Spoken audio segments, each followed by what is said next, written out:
আওয়ামী লীগ নিজেই সিদ্ধান্ত নেবে তারা নির্বাচনে যোগ দেবে কিনা বলে জানান প্রধান উপদেষ্টা ডক্টর মোহাম্মদ ইউনূস।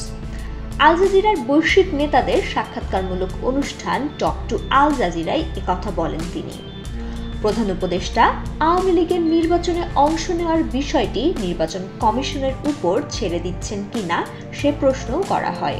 ওয়ালটন আবারও মিলিনিয়ার অফারে ওয়ালটন ফ্রিজ কিনে আপনিও হয়ে যেতে পারেন মিলিয়নিয়ার। মিলিনিয়ার ছড়াছড়ি দেশ জুড়ে, এটা শুধু ওয়ালটনই পারে।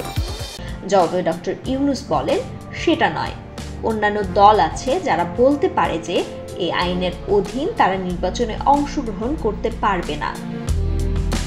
এ সময় অন্তর্বর্তীকালীন সরকার বাংলাদেশের সর্বকালের সেরা নির্বাচন আয়োজন করবে বলে উল্লেখ করেন প্রধান উপদেষ্টা।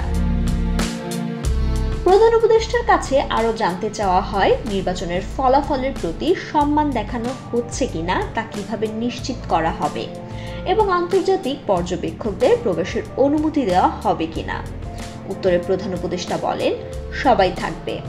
আমরা প্রতিশ্রুতি দিচ্ছি, অন্তর্বর্তীকালীন সরকার প্রতিশ্রুতি দিচ্ছে যে আমরা বাংলাদেশে সর্বকালের সেরা নির্বাচন আয়োজন করব। আমাদের এ ধরনের নির্বাচন হতে চলেছে। সাক্ষাৎকারে নির্বাচনের আগে সংস্কারের তালিকা ছোট হলে ডিসেম্বরের মধ্যে নির্বাচন এবং তালিকা বড় হলে আগামী বছরের জুনের মধ্যে নির্বাচন অনুষ্ঠানের কথা জানিয়েছেন প্রধান উপদেষ্টা। তবে নির্বাচন জুনের পরে যাবে না বলে উল্লেখ করেন তিনি।